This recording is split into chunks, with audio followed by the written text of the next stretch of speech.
Аудіокнига українською повністю «Обійми мене». Авторка Рада Лія. Розділ 1. Я виходжу на вулицю. Моя тоненька зелена куртка майже не захищає мене від вітру. Кросівки мають тріщину на підошві, через яку всередину потрапляє волога, якщо йде дощ. На щастя, сьогодні сухо. Лише вітер пронизує до кісток. Вдихаю морозне, холодне повітря, зіщулююся і прямую вперед. Проблеми зі спиною змушують мене кожного дня ходити мінімум годину у будь-яку погоду. Навіть якщо йде дощ чи сніг, або навпаки стоїть непомірна спека. Шкіра рук обвітрилася, засовую їх до кишені. Починаючи з листопада, ці прогулянки вже не в радість, але грошей на реабілітацію, масаж чи басейн немає. На теплу куртку також. Доводиться з цим миритися і просто ходити. Рік тому сталася аварія. П'яний водій збив мене на пішохідному переході, коли я йшла до магазину за продуктами. У чоловіка виявилися зв'язки в поліції та суді, тож подавати заяву не мало сенсу. Він оплатив моє перебування в лікарні, на тому й розійшлися. Те, що в мене проявилися наслідки у вигляді струсу мозку, болю в шиї і іноді в попереку, вже нікого не хвилювало. Це були лише мої проблеми. І все б нічого, проте ситуація наклала відчутні обмеження на способи заробітку грошей. На фізичній праці можна поставити хрест. Та навіть розумовою я не можу займатися повний робочий день через болі в спині, а на півставки ніхто не хоче брати мене на роботу. Обмірковую, як вийти з цього становища. Батьків чи родичів у мене немає, з роботи звільнили. Я регулярно ходжу на співбесіди, але вчителька музики нікому не потрібна. Врешті знайшла 2 діток на репетиторство, але такі заробітки ледь покривають мої базові потреби. У шлунку забурчало. Вдома лежить півхлібини, але до надходження грошей на рахунок чекати ще 2 дні. Тож зараз думаю, поснідати цим після прогулянки чи залишити на вечерю. Холодний порив вітру розвіює моє волосся, викликаючи тремтіння в тілі. Мені до болю стає себе шкода. Хочеться плакати. Але ж я не маленька дівчинка і соромно рюмсати на вулиці. В такі моменти мене накривають песимістичні думки про життя. Наприклад, я згадую, що мені 30, і я вже навряд чи вийду заміж за принца. Принаймні, мені так здається. Граю на піаніно, але неправильно вибрала професію. Бо таким багато грошей не заробиш, якщо ти не видатний музикант, геній чи людина з шоу-бізнесу. Та подивимося вправді в очі. Все це не про мене. Тож на великі статки я не сподіваюся. Тут би хоч себе прогодувати якось. Прискорюю крок, щоб зігрітися, дивлюся на годинник 8:45. Проходжу повз місцевий ресторан «Склянка місяця», який працював тут все моє життя, але я ніколи не заходила всередину. До вхідних дверей скотчем приліплений шматок паперу. Шукаємо співачку та музиканта-музикантку для вечірніх виступів. Оплата щоденна, плюс гроші від гостей за виконання пісень на замовлення. Хвилину стою й дивлюся на оголошення, перечитую знову і знову. Взагалі-то спів не мій напрям, а от музичний супровід я могла б на себе взяти. Фотографую на телефон оголошення і йду далі. Намагаюся приглушити радісне передчуття, щоб не розчаруватися, якщо мене не візьмуть. Водночас підбадьорюю себе думкою, що мені послана можливість трішки поліпшити своє фінансове становище. І якщо все вдасться, куплю тепле зимове пальто і чоботи. Повільно крокую далі, проходжу повз базар і кілька аутлетів з одягом. Біля пекарні мене обволікає ароматом печеного хліба і свіжих булочок. Шлунок знову стискається, рот наповнюється слиною. Пальцями намацую 200 гривень в кишені. Можна було б купити на них смаколиків, але краще все ж відкласти. Раптом мене ледь не збиває з ніг безхатня собака. Я опускаю голову і натикаюся на голодний погляд карих очей. «Ти їсти хочеш?» – схиляюся до неї і гладжу її по голові. Вона у відповідь тихенько виє. «Почекай тут». Я знову намацую 200 гривень в кишені, зітхаю і прямую до хлібного кіоску. Мої очі розбігаються серед широкого асортименту випічки на вітрині.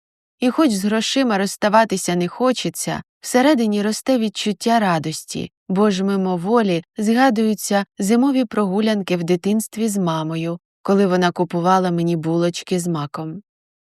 Врешті беру 2, одну для себе, а другу для своєї нової чотирилапої подруги. Та коли повертаюся, собака вже біжить у напрямку неподалік розташованої багатоповерхівки. «Почекай», – поспішаю за нею. Звертаю до найближчого двору і бачу, як вона підходить до безхатька, який, опустивши голову, сидить на бордюрі. Одягнений в старий, зношений, ніби з чужого плеча, худді та широкі штани. Його довге русяве волосся злиплося і має неохайний вигляд. Поруч з ним стоїть пакет, наповнений порожніми пляшками. Побачивши собаку, чоловік обіймає її за шию, потім знову зіщулюється. Спочатку вагаюся, збираюся піти далі, та замість цього підходжу ближче. «Тримайте», простягаю безхатьку булочку. Іншу розламую і кладу біля собаки. Це досить мало, на мій погляд. Голодному краще підійшов би кілограм картоплі чи упаковка макаронів. Та нічого іншого не маю. Він підіймає голову і кілька секунд дивиться на мене. Звертаю увагу на різкі контури підборіддя, вилиці, риси обличчя привабливі, але дуже висушені, неначе кістки обтягнуті самою шкірою. Чоловік, не дивлячись на свій неохайний вигляд, доволі гарний, молодий, років 35, не більше. Він дивиться на мене здивовано, ніби не розуміє, що я хочу від нього. «Це вам», – повторюю. В його очах промайнув сором, але він простягає руку і бере їжу. «Дякую», – говорить тихо. Потім підіймає очі до неба і знову повторює. «Дякую», – хреститься. Не знаю, що ще сказати, стає неймовірно жаль чоловіка. Тому я розвертаюся і прямую до магазину, де витрачаю останні гроші. Купую 2 пляшки кефіру і буханку хліба. Повертаюся знову у двір. Чоловік так само сидить на бордюрі у тій самій позі. Помітивши мене, здивовано завмирає. Я простягаю йому пакет з їжею. «Це вам». Він знову підіймає очі до неба, витирає брудною рукою сльозу зі щоки. «Дякую, Боже», – шепоче губами, притискаючи до себе подарунок. Я ж тим часом поспішаю додому. Треба встигнути перевдягтися і підготуватися до уроку зі своєю ученицею. Не можу зрозуміти, навіщо витратила останні гроші на безхатька. Але всередині зароджується і стає сильнішим тепло від усвідомлення, що, можливо, я допомогла іншій людині, якій зараз ще гірше, ніж мені.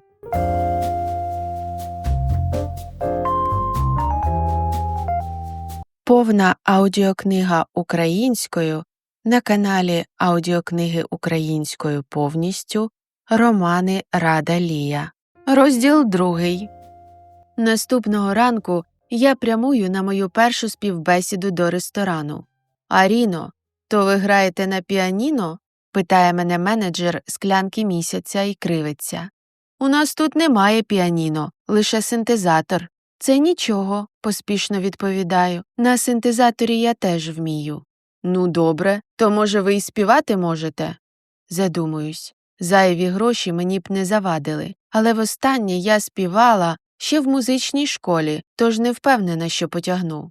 «Проведемо прослуховування», – пропонує менеджер. «У нас є караоке в залі для відвідувачів. Ви можете спробувати свої сили». Киваю. Відступати нікуди, треба пробувати. Поки йду за менеджером, моя спина вкривається холодним потом, руки тремтять, хочеться зірватися і втекти. Що я роблю, думаю. Зараз осоромлюся, і мене не візьмуть навіть на музичний супровід. Однак ноги несуть мене слідом за чоловіком, не слухаючись. «Вибирайте», Менеджер простягає мені книжку з піснями. «Обійми», – тихо шепочу. «Океан Ельзи? Чудовий вибір». Чоловік схвально киває і вмикає мелодію. Від хвилювання мені перехоплює подих, затискає горло. Перші кілька звуків ледь вилітають з рота. Та потім відбувається магія. Слова ллються з новою силою. Вони йдуть не від голосу, а від серця.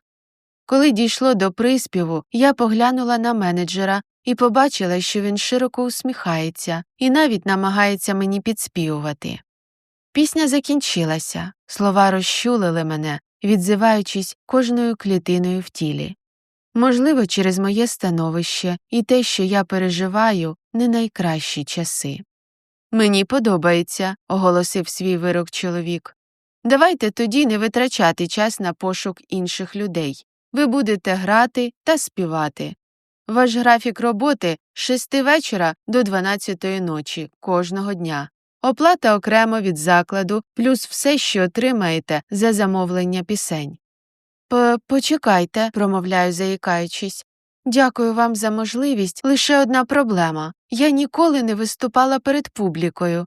І, якщо чесно, боюся». Вирішила про це сказати і не обманювати, хоча втратити таку можливість не хотілося.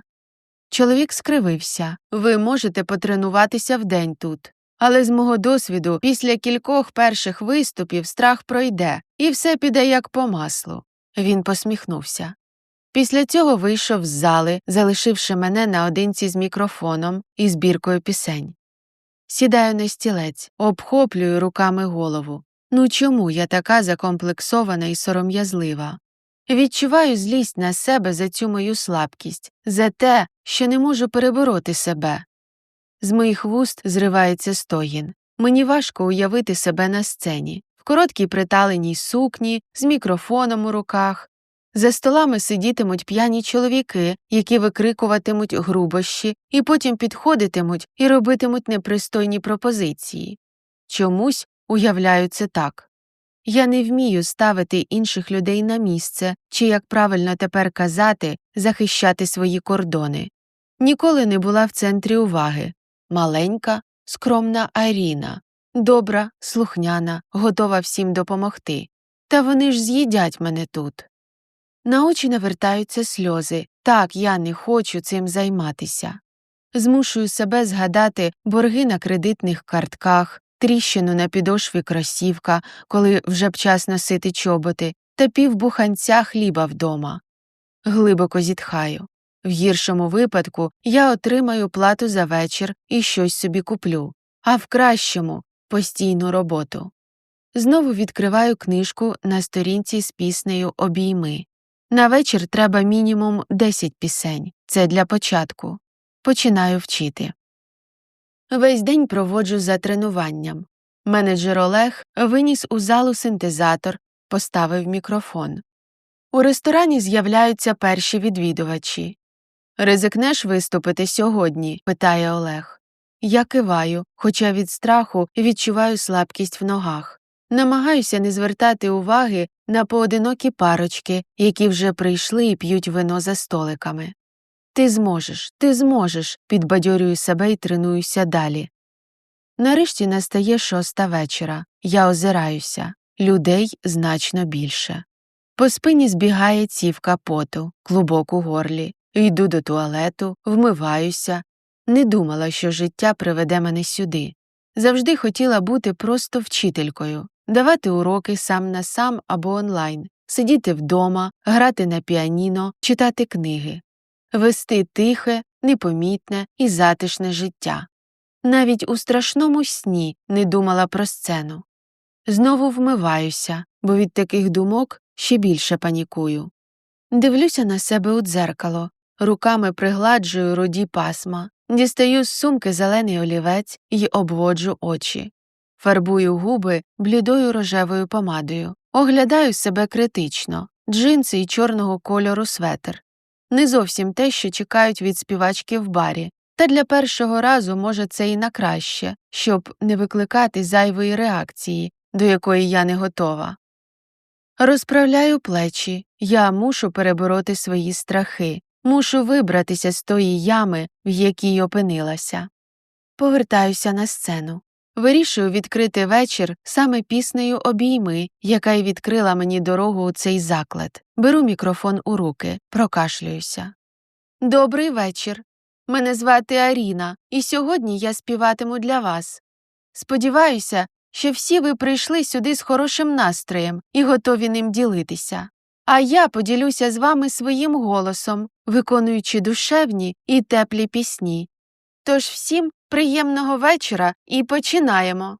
Мій голос звучить схвильовано, трохи хрипло і місцями пискляво. Але люди, здається, цього не помітили. Вони так само посміхаються, п'ють свої алкогольні напої. Хтось плескає в долоні, а дехто навіть не звернув на мене увагу. Від усього цього мені стає трішки легше. Я набираю повітря в легені і починаю співати.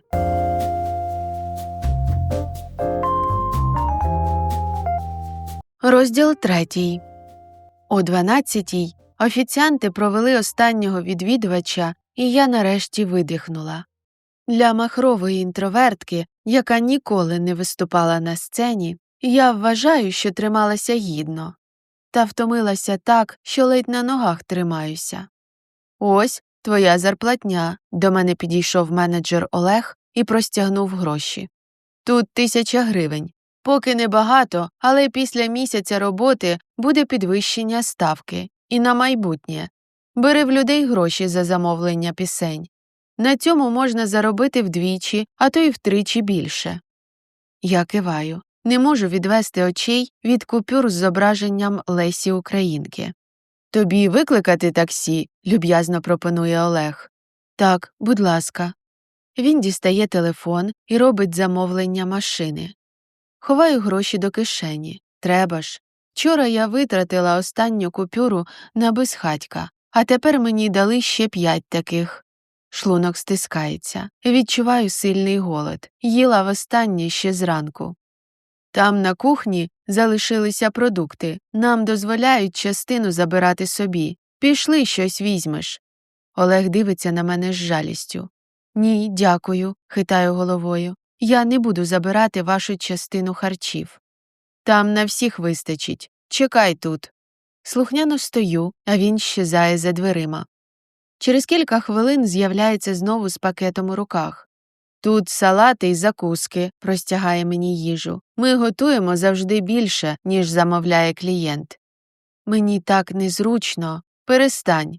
Всі ми тут велика сім'я і допомагаємо одне одному. Я беру пакунок і прямую до таксі, яке якраз приїхало. Як швидко все може змінитися. Ще вранці в мене був лише шматок хліба, а тепер їжа з ресторану та 1000 гривень у кишені. Коли їду в машині, дивлюся на нічне місто. Воно більше не здається хижим. Життя вже не виглядає важким. Вчора я допомогла тому бідолазі, а тепер допомогли мені. Все повернулося бумерангом. Щасливо усміхаюся, розплачуюся з таксистом біля під'їзду і пірнаю всередину. Вперше за останній час засинаю вдома без тривоги й страху. Моє життя закрутилося, кожного дня виступи, довелося відмовитися від репетиторства, бо часу на підготовку до уроків зовсім немає. Натомість я сама тепер беру уроки вокалу. Хто б міг подумати, що я співатиму. «Привіт, Олегу!» – вигукую чергового вечора, коли прибігаю до ресторану. «І тобі привіт!» – він усміхається. «Сьогодні місяць, як ти з нами працюєш». «Справді, як швидко летить час». Йду перевдягатися і готуватися до вечора. Поліпшує настрій те, що раз місяць пройшов, моя зарплатня має бути тепер вищою. О 6-й виходжу до залу. Дивовижно, як я, людина, яка ніколи не співала, призвичаїлася до виступів. «Добрий вечір!» – вигукую зі сцени. «Готові підспівувати мені свої улюблені пісні?» Починаю з «Ангела, як я», крихітки Цахес. Мій голос більше не тремтить, я почуваюся впевнено на сцені. Це мене дивує і водночас радує. Музика несе мене далі, і я мимоволі задумуюся, що, виявляється, люблю співати не менше, ніж грати. Коли виступ закінчується і вже майже всі відвідувачі розійшлися, я щаслива поспішаю до кабінету менеджера Олега. «То що там з підвищенням зарплатні?» – кажу, коли заходжу всередину. Він сидить за столом, підіймає на мене очі. «Я вже й забув про це. Закрий за собою двері». «А вже ж», – швидко їх зачиняю. Він встає з-за столу. Я не відразу помічаю, що щось в його погляді змінилося. Олег підходить до мене ближче. Не лише зарплатня вирішується. Він стає, на мою думку, аж занадто близько. Взагалі твоє перебування тут. Як це? Мало хто лишається в нас довше, ніж на місяць. Він підіймає руку і проводить пальцем по моїй щоці. Я відсахуюся. Це вирішує менеджер на свій розсуд. Ти не хочеш, щоб я залишилася? Все ще не розумію, до чого він веде. Це залежить від тебе. Олег обхоплює рукою мене за талію і притискає до себе. Я перелякано заклякаю. Ми з тобою можемо подружитися, і тоді ти отримаєш подвійне підвищення зарплатні та щовечора їжу з ресторану. А з тебе й усього-то вимагається бути зі мною ласкавою. Мені стає так бридко, що зараз знудить. Відпусти мене, подумай добре, де ще ти знайдеш такі умови, каже пошепки біля мого вуха. Клубок підкочує мені до горла, я вириваюся з його обіймів. Навіть не мрій, вигукую. Не будь дурною, чоловік примружує очі. Ким ти себе вважаєш? Великою співачкою? Місяць тому ти прийшла до мене в тоненькій курточці, голодна і перелякана. Взагалі не вміла співати. Я простягнув тобі руку допомоги, дав гроші, їжу, і отака вдячність з твого боку. Не можу повірити, що все це слухаю. Моя голова, здається, зараз трісне від напруги. Я не буду цього робити. Тоді йди туди, де тобі й місце, шепить він, на вулицю. Я розвертаюся і виходжу з кімнати, збираю свої речі, викликаю таксі і їду додому. Навіть грошей за сьогоднішній виступ не взяла. Що за життя? Все, що заробила за місяць, я витратила на зимовий одяг і оренду квартири. Тепер знову на мілені.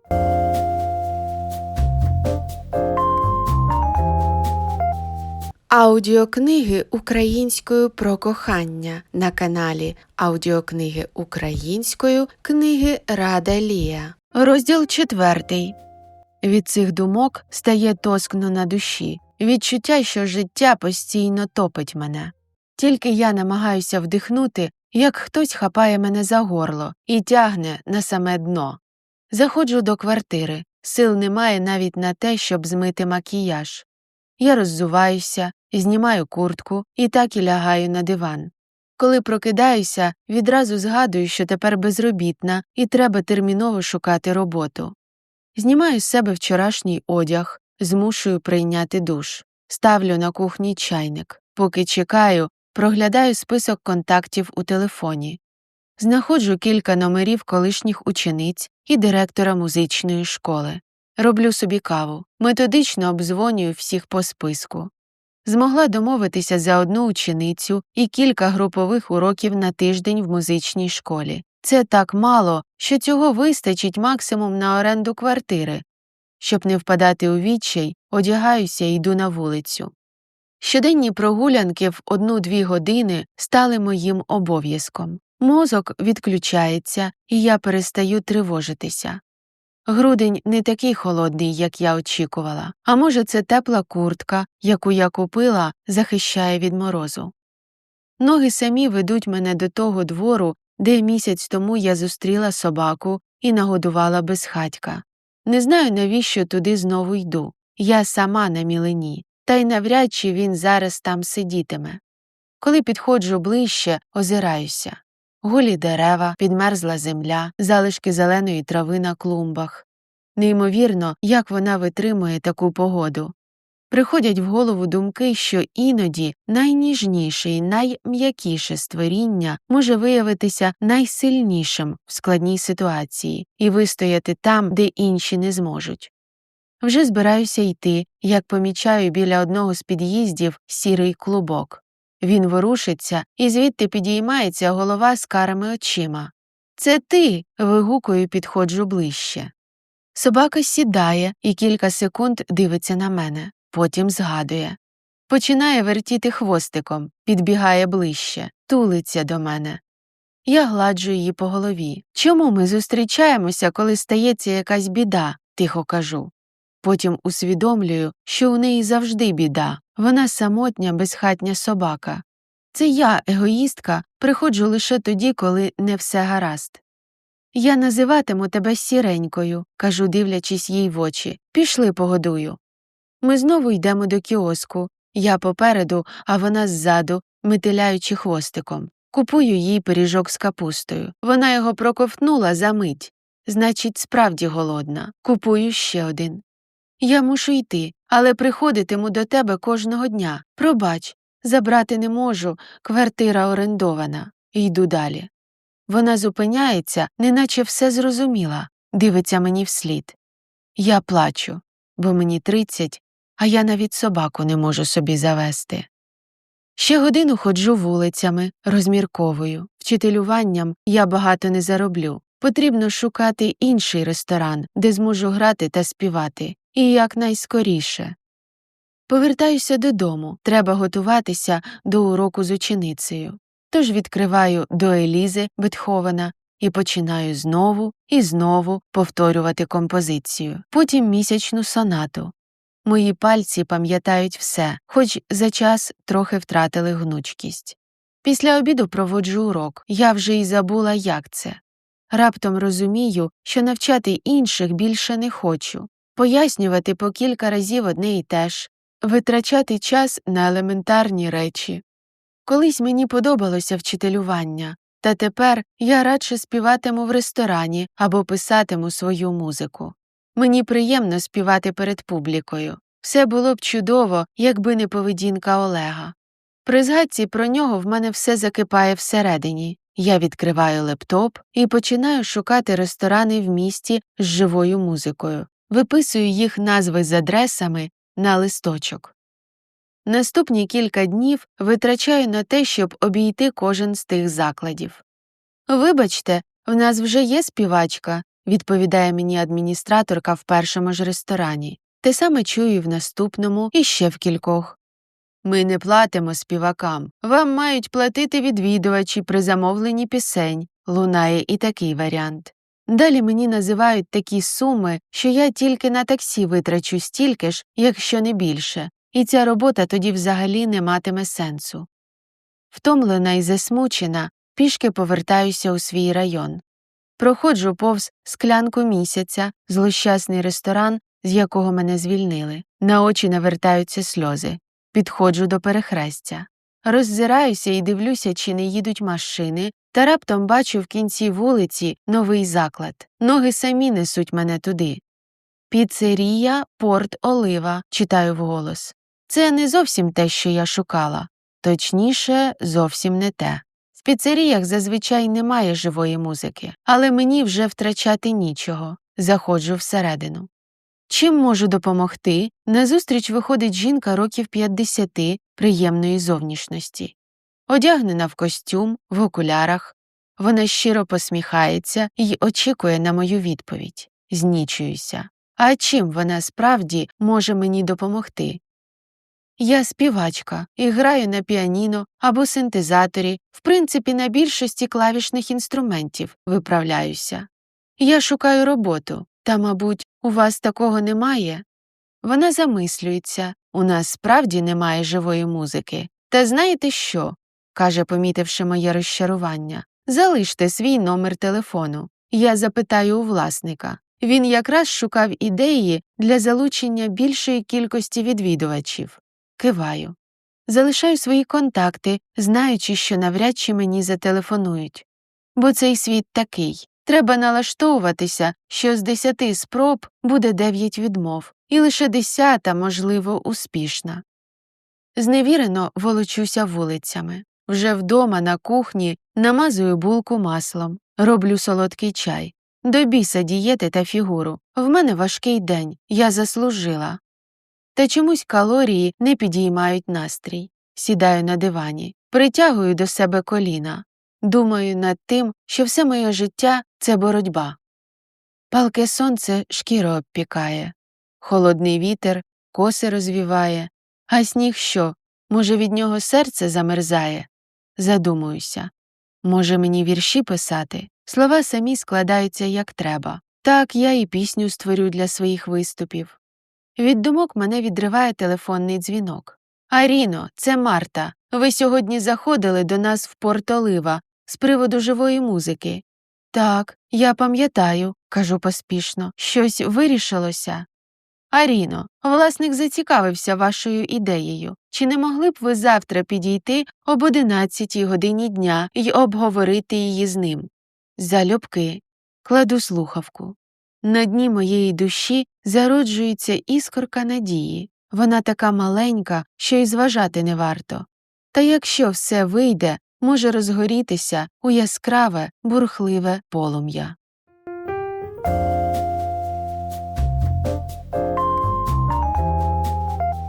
Розділ 5. Пройшов рік.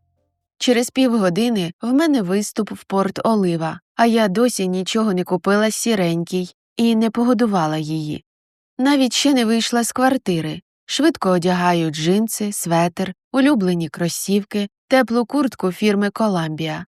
Від згадки про те, як я боялася у свій перший вечір, усміхаюся. Працюю тут вже рік і думаю, що побачити їхню вивіску було однією з найбільших удач в моєму житті за останній час. Зарплатня чудова, колектив теж. Я вже мовчу про те, що займаюся улюбленою справою – музикою. Навіть співати перед мікрофоном призвичаїлася. Єдине, що важко, це іноді трапляються п'яні, неадекватні чоловіки, які чіпляються. Одного разу навіть довелося тікати через запасний вихід, але тут нічого не поробиш. В кожній бочці меду завжди є хоча б ложка дьогтю. Обережно складаю і засовую у сумку вечірню сукню для виступу і туфлі на підборах, а також пакет з косметикою. Швидко вибігаю з квартири. Майже біжу до того самого кіоску, де купляла булочки з маком, якими годувала безхатька. Того чоловіка я більше не бачила. Натомість з собакою ми подружилися. Кожного дня купую їй смаколики, а вона чекає мене рівно на тому місці, де ми з нею зустрілися вперше. Ще здалеку помічаю її. Вона сидить, гордо випрямившись і підійнявши голівку, ніби вишукана статуя. Робота висококласного майстра. Підходжу ближче, а собака підіймається і махає хвостиком, притискає вуха до голови. «Ти ж моя сіренька», присідаю навпочепки, обіймаю за шию. «Зараз щось тобі куплю». «Ось, залишила для тебе», – каже продавчиня, коли я підходжу до кіоску. «2 булочки з маком, для тебе і сіренької». Вона дивиться на мене з теплою посмішкою. Я розраховуюся, беру булочки і відходжу від дороги в бік двору, розламую одну на дрібні шматки для сіренької. І поки вона їсть, дивлюся на годинник. Вже час. Виступ за 15 хвилин, а я ще не готова. «Бувай, маленька», – шепочу їй на вухо, ще раз обіймаю і щосили мчу до піцерії.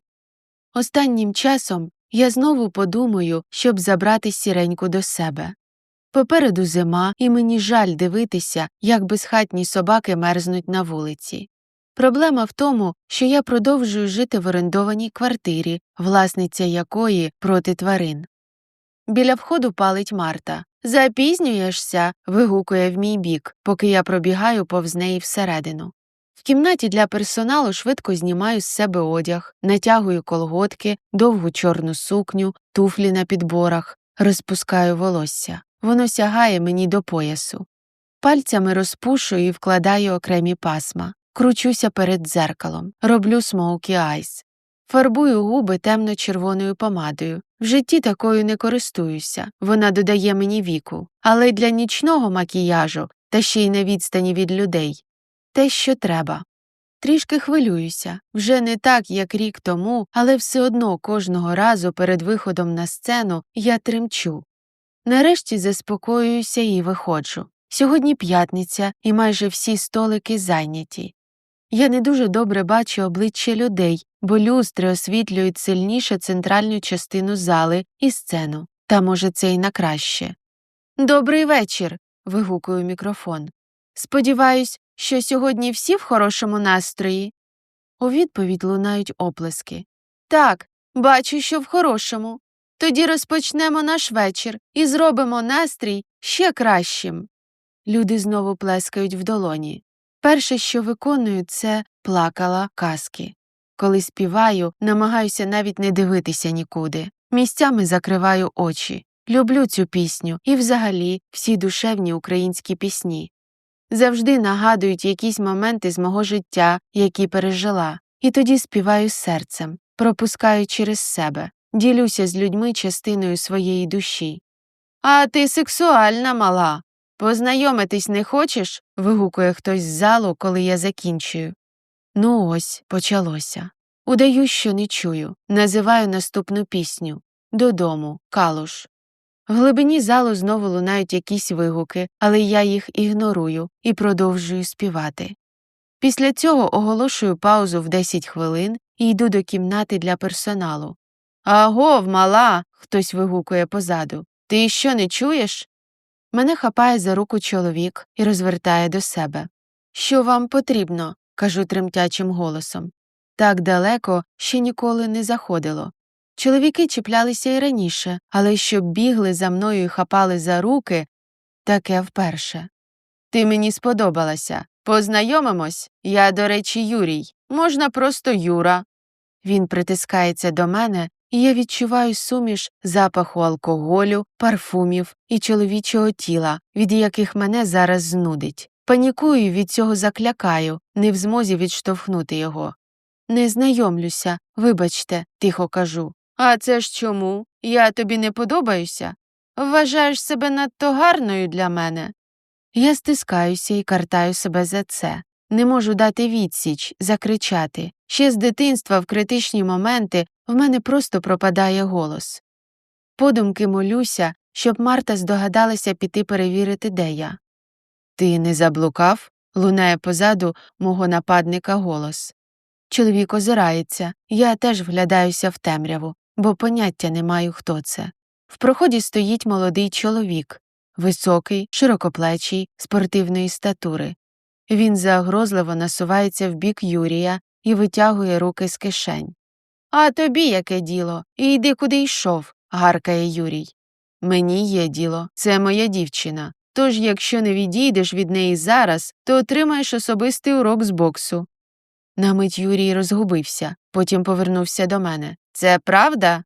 Я здивовано витріщаюся то на незнайомця, то на нападника. Розмірковую, хто з них є менш небезпечним для мене. Врешті киваю.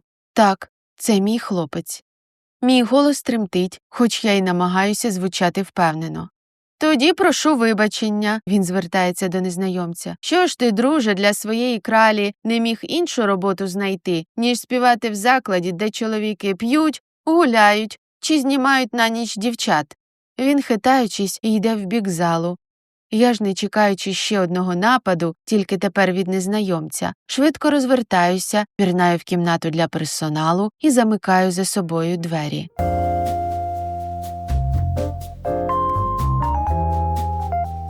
Любовні романи українською мовою на каналі Аудіокниги українською Книги Рада Лія.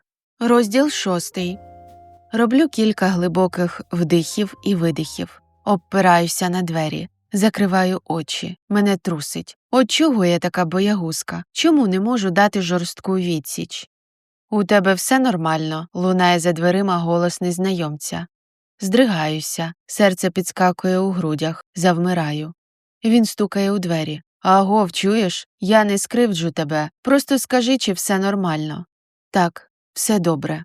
Витираю сльози, які течуть по щоках. Я така плакса. Відчиняю двері і натикаюся на занепокоєний погляд блакитних очей. Кілька секунд дивлюся на нього, бо мені здається, що десь я його вже бачила. Проте пригадати не можу. «Мені треба йти», – проходжу повз незнайомця.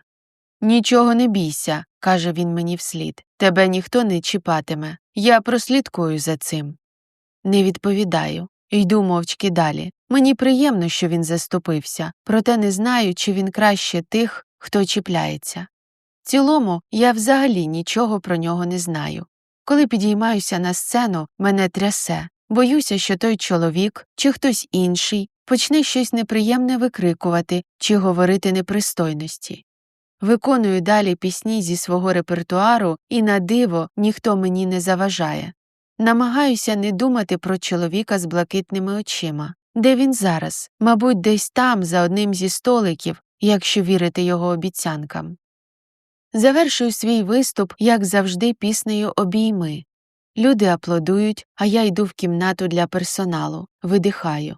Нарешті розслабляюся. От як жінки носять ці підбори, від яких ступня ниє, і відчуття, що ще секунда і зламається кістка. Приталені сукні, які обтягують кожен сантиметр тіла, і постійно треба втискати живіт, щоб виглядати стрункішою. А ще тримати поставу, щоб груди були підтягнутими. Перевдягаюся у джинси й светр, натягую кросівки. Стаю то на одну, то на іншу ногу, намагаючись їх розслабити, розминаюсь. Раптом у двері знову стукають. Я завмираю. Мені стає тривожно. Сподіваюся, той п'яний чоловік не повернувся, щоб знову діставати мене. «Аріно, відчини, будь ласка», – лунає голос чоловіка з блакитними очима. «Ти знаєш, як мене звати?» – здивовано питаю, коли відкриваю очі. «Твоя менеджерка сказала. Це що, заборонена інформація?» – він усміхається. «Можна зайти?» Я вже поспішаю додому. «Давай я тебе підвезу». «Я краще викличу таксі». «Добре». Він підіймає руки, показуючи, що не наполягає. «Ти тут часто виступаєш?» «Кожного вечора». «І як давно?» «Рік усього. Взагалі я вчителька гри на піаніно, але це не приносить багато грошей, тому ще й співаю. Вибач, вже пізно. Я викличу таксі й поїду додому». Він киває, обпирається на одвірок. «Ти мене не впізнаєш?» Дивиться уважно в очі. На його обличчі блукає легка усмішка. Невже зовсім нічого знайомого? Я дивлюся в його блакитні очі, і раптом мене пронизує, неначе від блискавки. Але цього не може бути. Переді мною стоїть широкоплечий, м'язистий, сильний чоловік. А той був… Побачивши мої сумніви, він усміхається ширше. «Це справді я. Той волоцюга, якому ти дала булочку і пакет з їжею рік тому». «А як ти? Що сталося? Ти маєш гарний вигляд». Я не можу сформулювати правильно речення, щоб запитати, як він з безхатька перетворився на такого красеня. Але ще більше мене цікавить, як він взагалі тоді опинився на вулиці. «Давай я тебе підвезу і дорогою все розкажу», – пропонує він. Киваю, бо більше його не боюся. Я не вірю, що людина, якій ти купив продуктів на останні 200 гривень, може бути небезпечною. Забираю сумку з одягом зі стільця, накидаю куртку і прямую за ним. Ми виходимо на вулицю. Морозне повітря пронизує наскрізь. Я намагаюся вдихнути, але легені стискаються від болю, тож зіщулююся і застібаюся. Він показує на своє авто біля входу. «Поїхали?» Ми йдемо до машини, сідаємо всередину. Він повертається до мене. «До речі, я Артем», потискає мені руку. Я відчуваю тепло від його широкої, шорсткої долоні. «Аріна, ти вже знаєш». Він заводить двигун. Ми їдемо нічним містом, яке світиться яскравими вогнями і вивісками. «То що тоді сталося?» – не втримуюся. Артем прокашлюється. «Мені навіть соромно розповідати», – на мить замовкає. «Я отримав травму ноги на будівництві, після якої не зміг працювати. Треба було отримувати інвалідність. Освіти в мене не було, досвіду іншої роботи також. Раптом опинився у становищі, коли не міг на себе заробити». Артем не відводить погляду від дороги. Почав пиячити. Зв'язався з сумнівними типами, які позичили мені грошей, а потім відібрали квартиру за борги. В якийсь момент часу я опинився на вулиці. На горілку грошей вже не було, але й на їжу також. Збирав на смітнику порожні пляшки, але їх не вистачало. І ось одного ранку, коли лежав на землі і вже помирав від голоду, я подивився на небо І вперше за довгий проміжок часу мені здалося, що Бог мене слухає, що Він там, прямо зараз, і я можу звернутися до Нього. «Господи», – прошепотів тоді, був такий слабкий, що вже й говорити голосно не міг. «Пошли мені знак, що мені треба боротися і жити, бо інакше піду до Дніпра і втоплюся». Нічого тоді не відбулося, не вдарив грім і не розверзлися небеса, але за кілька годин до мене підійшла собака, а за нею ти, і дала мені булку з маком і пакет з їжею. Останню фразу він говорить хриплим голосом, ніби йому здавило горло і важко балакати. Я ж дивлюся на нього з жахом. Я тоді вважала, що в мене найгірше життя, яке може бути, а виявилося, що в когось воно було ще гірше.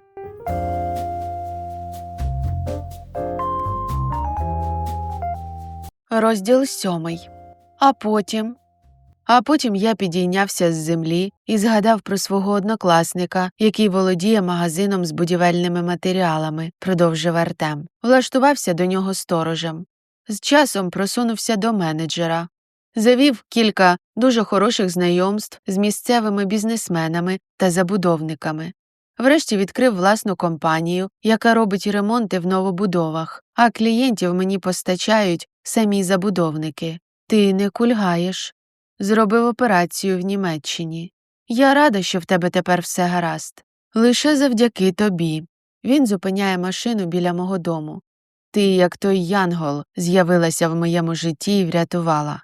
Ніяковію. Я нічого такого не зробила. Ти дала мені відповідь на моє питання до Бога. І, до речі, я шукав тебе, але не міг знайти. Бо я працюю вечорами, як ти вже помітив. Він мовчки дивиться на мене, потім підсувається, щоб поцілувати. Не знаю чому, але швидко прощаюся з ним і кулею вискакую з машини. «Ну, бувай», – кажу, тримаючи дверцята. «Дякую, що підвіз, і, може, ще колись зустрінемося. Рада була побачити». Я поспішаю до під'їзду, ще раз озираюся і бачу його ошелешений погляд перед тим, як відкриваю двері і пірнаю всередину. Весь вечір думаю про нього, він дуже змінився зовнішньо. Незмінним залишився глибокий погляд блакитних очей. От тільки навіщо він шукав мене? І чи справді спробував поцілувати, чи це мені здалося?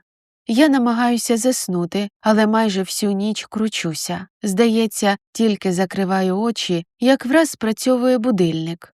Вже 11 ранку, і мені час прокидатися. Мої думки знову повертаються до того вечора. Не знаю, чи зустрінемось ми ще колись. Я не залишила свого номера, а він не запитав. Хіба що Артем знову прийде до піцерії, та навіщо йому це? Коли настає час збиратися, починаю нервувати. Після вчорашнього боюся виступати, але іншого виходу немає. Беру свої речі і біжу до Сіренької, щоб погодувати її, а потім поспішаю на роботу. «А в нас вже є ялинка», – каже Марта, коли через півгодини заходжу до піцерії. «Уявляєш, сьогодні привезли, завтра прикрашатимемо». Вона проводить мене до зали, поки що порожньої, але яка незабаром наповниться відвідувачами. Біля вікна встановлена пухнаста красуня, поки що без дощика, гірлянд і іграшок. Мене укутує приємний аромат ялинки. Відразу згадується Новий рік в дитинстві, подарунки, мандарини. Дивно, минулого року нічого такого не було, продовжує розповідати Марта. Поставили на підвіконні маленьку штучну ялинку, півметра в висоту і все, а тут прямо така розкіш. Йду перевдягатися, настрій з тривожного відразу стає святковим. Коли повертаюся до зали і розпочинаю вечір, то сподіваюся, що Артем теж там буде, але його немає. «А чого ти хотіла?» – кажу сама собі. У нього бізнес, свої справи, можливо, дівчина. Чого він має стирчати кожного вечора тут?